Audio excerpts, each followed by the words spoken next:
Hi guys, मी आज बनवणार आहे पनीर भुर्जी। त्यासाठी लागणारे साहित्य मी तुम्हाला दाखवते। मी आता पनीर भुर्जी कशी बनवणार आहे तर हे बघा। आता मी पनीर भुर्जीसाठी मी घेतला आहे इथे 2 कांदे, त्यानंतर इथं यांनी आणला आहे 300 ग्रॅम पनीर आणि थोडीशी कोथिंबीर, आणि याच्यामधलं मी हे जे टोमॅटो आहे ते मी अर्धच टाकणार आहे। तर मी आता हे जे पनीर आहे मी याला स्वच्छ पाण्याने धुवून घेते आणि नंतर त्याला असं हाताने मॅश करते। तर हे बघा, इथं मी ही जी पनीर आहे 300 ग्रॅम ते मी याला मॅश करून घेतला आहे आणि इथं सर्व साहित्य मी कापून घेतलं आहे। आणि इथं मी 2-3 हिरव्या मिरच्या पण बारीक कट केल्या आहे। आता मी याला तडका देणार आहे। इथे मी टाकणार आहे आता 1 चमचा तेल, त्यानंतर मी याच्यात टाकणार आहे डायरेक्ट आता कांदा,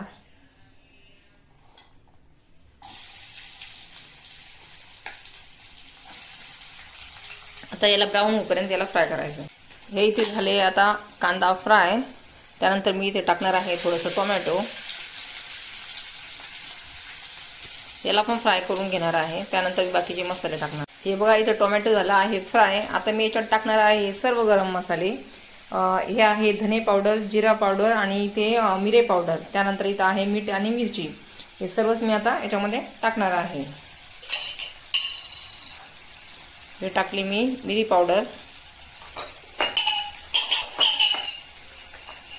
हे टाकले जिरा पावडर, ही धना पावडर। हे सर्व मसाले आता फ्राय करणार आहे। नंतर इथे टाकणार आहे थोडीशी हळद, थोडीशी लाल मिरची, पुन्हा थोडीशी लाल मिरची, ती जी आहे ती थोडी रेड होती, ही घरची आहे दळलेली, थोडंसं मीठ। हे फ्राय केलं की नंतर मी याच्यामध्ये जे मॅश केलेलं पनीर आहे ते पण टाकणार आहे। आता हे टाकले मी सर्व मसाले झाल्यानंतर याच्यात टाकलं आहे आता पनीर। आता मी हे सर्व याला व्यवस्थित हलवून घेणार आहे। तर हे बघा, आता मी याला केले फ्राय आणि किती छान आता पनीर भुर्जी झाली आहे। आता मी याच वरून टाकणार आहे थोडीशी कोथिंबीर।